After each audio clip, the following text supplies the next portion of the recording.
খাইবার পাখতুনখোয়া প্রদেশে air strike Pakistani বায়ুসেনার। এর জেরে মহিলা ও শিশু সহ অন্তত ৩০ জনের মৃত্যুর খবর সামনে এসেছে। সোমবার ভোররাত ২টো নাগাদ ঘটনাটি ঘটে। পাকিস্তানি যুদ্ধবিমান তিরা উপত্যকার মাতরে দারা গ্রামে ৮টি LS-6 বোমা ফেলে, যার ফলে এত সংখ্যক প্রাণহানি ঘটেছে। মৃতরা প্রত্যেকেই সাধারণ নাগরিক। স্থানীয় সংবাদ মাধ্যম সূত্রের খবর, ঘটনায় অনেকেই জখম হয়েছেন, যদিও তাদের পরিস্থিতি স্পষ্ট নয়। ঘটনাস্থলের ভয়ঙ্কর সব ছবি এবং ভিডিও ইতিমধ্যেই সামনে এসেছে, যেখানে শিশুদের মৃতদেহ পড়ে থাকতে দেখা যাচ্ছে। উদ্ধারকারী দল ধ্বংসস্তূপের নিচ থেকে মৃতদেহগুলিকে বার করে তাদের উদ্ধার কার্য চালাচ্ছে। মৃতের সংখ্যা আরও বাড়ার আশঙ্কা রয়েছে। খাইবার পাখতুনখোয়ার অতীতেও অনেক সন্ত্রাস বিরোধী অভিযান পরিচালিত হয়েছে, যার জেরে এই অঞ্চল থেকে অনেক সাধারণ নাগরিকের মৃত্যুর খবর পাওয়া গিয়েছে। Pakistan institute for conflict and security studies নামে একটি থিঙ্ক ট্যাঙ্ক কর্তৃক প্রকাশিত তথ্য অনুসারে এই বছরের জানুয়ারিতে পাকিস্তানে জঙ্গি হামলার সংখ্যা বেড়েছে, যা আগের মাসের তুলনায় ৪২% বেশি।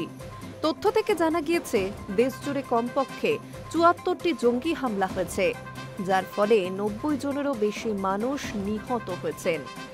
খাইবার পাখতুনখোয়া সবচেয়ে বেশি ক্ষতিগ্রস্ত প্রদেশ হিসেবে রয়েছে, তারপরেই রয়েছে বালুচিস্তান। চলতি মাসের গোড়ার দিকে রাজনৈতিক সভা চলাকালীন ভয়াবহ বিস্ফোরণ ঘটে পাকিস্তানে। নিহত হন কমপক্ষে ১৪ জন। বিস্ফোরণে আহত হন বহু। একটি স্টেডিয়ামের পার্কিং লটে সভাটি চলছিল। সেই সময় তীব্র বিস্ফোরণ ঘটে বলে খবর। সেখানে পাক সরকার বিরোধী বালুচিস্তান ন্যাশনাল পার্টির অনেকেই উপস্থিত ছিলেন বলে জানা যায়। পাকিস্তানের দক্ষিণ পশ্চিমের বালুচিস্তানের কোয়েট্টা শহরে এই ঘটনাটি ঘটে। সেখানকার সরকারি আধিকারিক হামজা সফদ জানান, জাতীয়তাবাদী নেতা তথা ওই অঞ্চলের প্রাক্তন মুখ্যমন্ত্রী বালুচিস্তান ন্যাশনাল পার্টির সর্দার আতাউল্লাহ মেঙ্গলের মৃত্যুবার্ষিকী উপলক্ষে বিশেষ সভার আয়োজন হয়েছিল। সেখানে বিস্ফোরণটি ঘটে। আতাউল্লাহর ছেলে সর্দার আক্তার মেঙ্গলও ওই সভায় উপস্থিত ছিলেন, তবে তিনি সুরক্ষিত ছিলেন।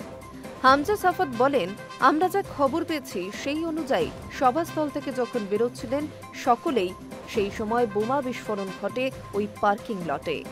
প্রাথমিক তদন্তে এই ঘটনাকে আত্মঘাতী বিস্ফোরণ হিসেবেই দেখা হচ্ছে পুলিশের তরফে। Hi news network.